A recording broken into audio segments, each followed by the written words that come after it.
गणेश वंदना के प्रयास की शुरुआत हुई थी सन 2016 में तेलंगाना आदिलाबाद के कला आश्रम के गुरुजी श्री रविंद्र शर्मा जी की प्रेरणा से। गणेश वंदना एक ऐसा परिवार है जिस परिवार में कला से रिलेटेड काफी सारे काम होते हैं। उसके साथ साथ ऐसी चर्चाएं भारत और भारतीयता से जुड़े हुए कई विषयों के ऊपर हम बातचीत किया करते हैं।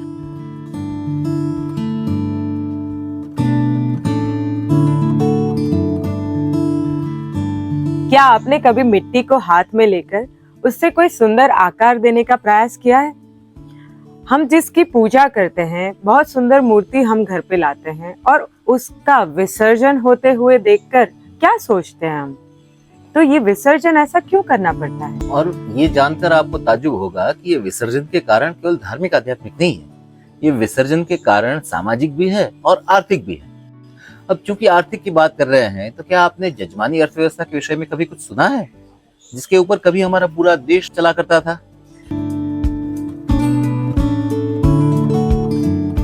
मूर्तियां तो वैसे मोल्ड से भी बनाई जाती है, लेकिन गणेश वंदना परिवार में मूर्ति कैसे बनती है? एक अनोखी शैली है जिसको मूर्ति को अगर बनाना है तो हाथ से मिट्टी को गोंदना है। मिट्टी को गोंदने की एक लंबी प्रक्रिया करनी है। उसके बाद साथ साथ में मिट्टी को आकार देना है।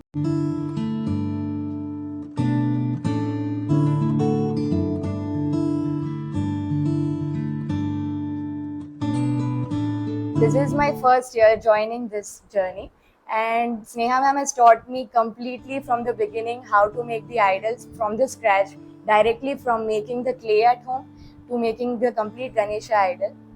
Overall, this journey has made me feel much more peaceful and has connected me to Lord Ganesha more. और ये मूर्तियां बनाई जाती है काश्यप शिल्प सूत्र के अनुसार, जिसमें गणेश जी के 32 स्वरूपों का वर्णन। गणेश वंदना परिवार इज वन प्लेस जहाँ पे देख के इनका कॉन्सेप्ट इतना अमेजिंग लगा कि मूर्ति सेल के लिए नहीं है।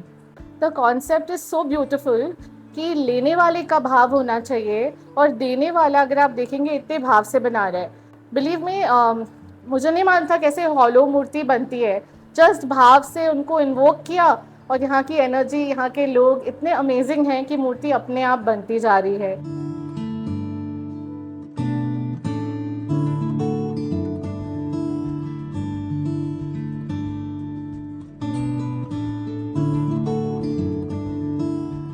માટીમાંથી આપણે મૂર્તિ બનાવી, મૂર્તિ હવે સુકાઈ ગઈ છે।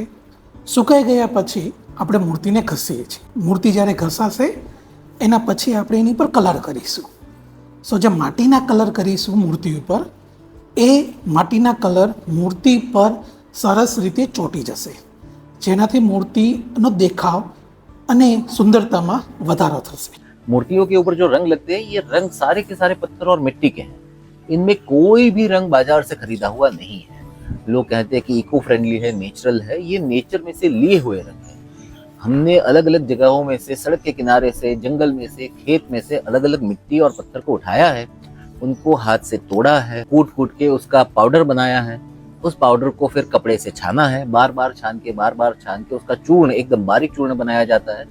फिर उसमें बबूल के गोंद को उबाल के गर्म करके उसे मिलाया जाता है ताकि ये रंग टिके मूर्ति के ऊपर। और जैसे कि आप देख पा रहे हैं कि मूर्ति के ऊपर कुछ भी करने से आपके हाथ में रंग नहीं लगेगा।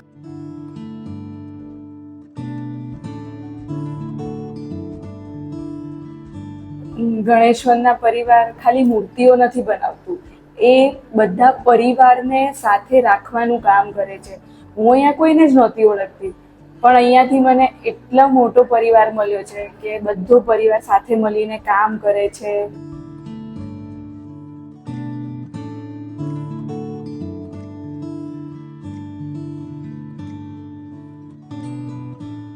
भगवान के साथ कुछ भी भाव बांधना हो वो बहुत ही डिफिकल्ट काम है, क्योंकि हमारा मन तो चंचल है ही, साथ में भगवान की मूर्ति है, तो उनके साथ ऐसे ही संबंध नहीं हो सकता। बट जब हम गणपति की मूर्ति बनाते, पूरे 4, 5, 6, 7 घंटे एक साथ बैठते, तो वो जो ध्यान में मेडिटेशन की जो बात है, बट वो भाव हम भगवान के साथ, गणपति बापा के साथ फील करते हैं।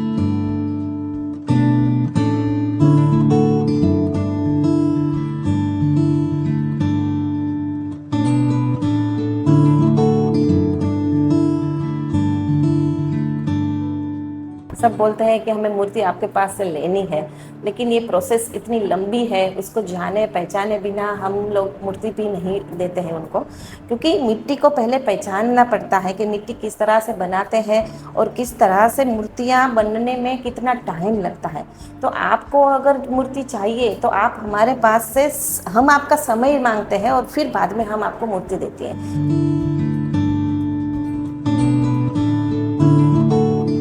જય ગણેશ. અત્યારના બાળકો જેમ મોબાઈલ જોવે છે એમ અત્યારે હું ગણપતિના કામ માટે હું અહીંયા આવી છું અને હું અહીંયા 7-8 કલાક કરી શકું છું. पिछले 9 वर्षों से हम मूर्तियां तो बना रहे हैं और मूर्तियों को देने का एक बड़ा सा भव्य कार्यक्रम होता है। तो इस साल हमारा 10वां वर्ष है और 10वें वर्ष पे हम आपके लिए कुछ सुंदर आयोजन कर रहे हैं। हर साल भारत भ्रमण की एक यात्रा भी होती है जिसमें भारत के ऐसी जगहों पर, टूरिस्ट प्लेस नहीं, ऐसी जगहों पर जाया जाता है जहां पर सही भारत को देखा जाए।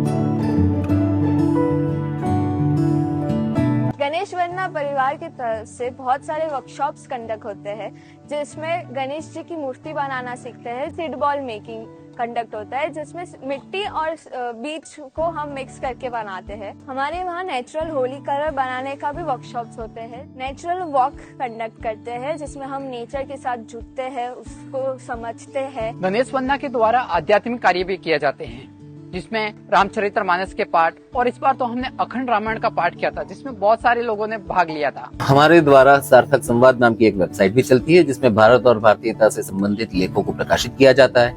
हम एक वीडियो सीरीज भी चलाते हैं जिसका नाम है एक भारत ऐसा भी।